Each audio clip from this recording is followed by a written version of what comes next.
abuzimet sidomos fizike, Abuzimet e të fizike. cilat vërtet Sa përveç... pësojnë trauma ndej? Ja, zakonisht, aty pësojnë shumë trauma përveç viktimës, ata qëfar u mendoj viktima kryesore dhe qëfar është pika e dopt janë fëmijët. Ata rritën në një traumë të vazhdueshme, pra ndaj të këto raste është zgjidhja më e mirë divorci, asnjëherë nuk mund ta themi se zgjidhja është divorci.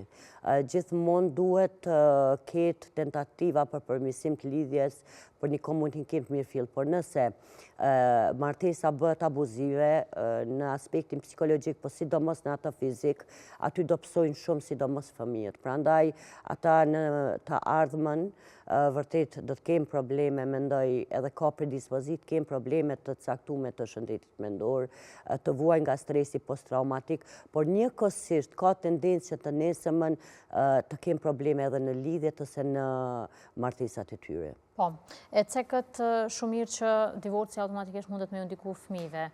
Po tregon pak sa ndikon në fazat e zhvillimit matutje, në rastin kur prindrit vendosin që ndrojnë prapë bashkë, edhe pse kanë probleme të vazhdueshme, po edhe në rastet kur prindrit vendosen të divorcohen.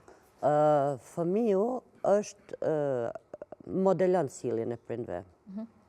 Kështu që a ka predispozit përveç problemeve dhe traumave, ai do modeloj atë sjellje.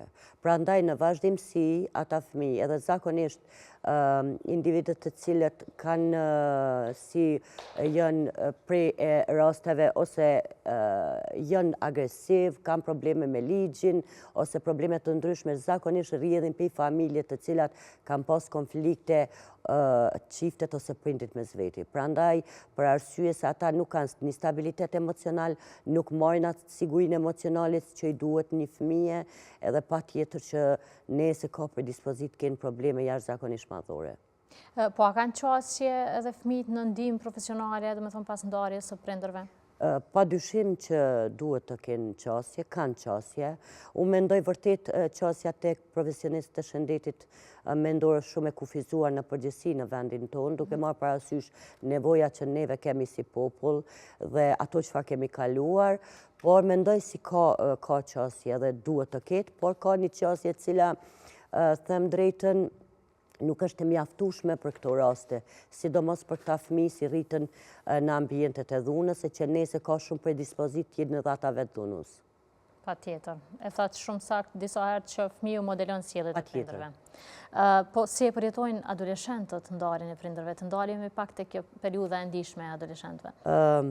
Kjo është më shumë individuale në varësi të lidhjes e në varësi të asaj çfarë ka përjetuar fëmiu. Edhe në disa raste, kur dhuna është e vazhdueshme, presioni është i vazhdueshëm, ky është i farletësimi edhe për adoleshentët.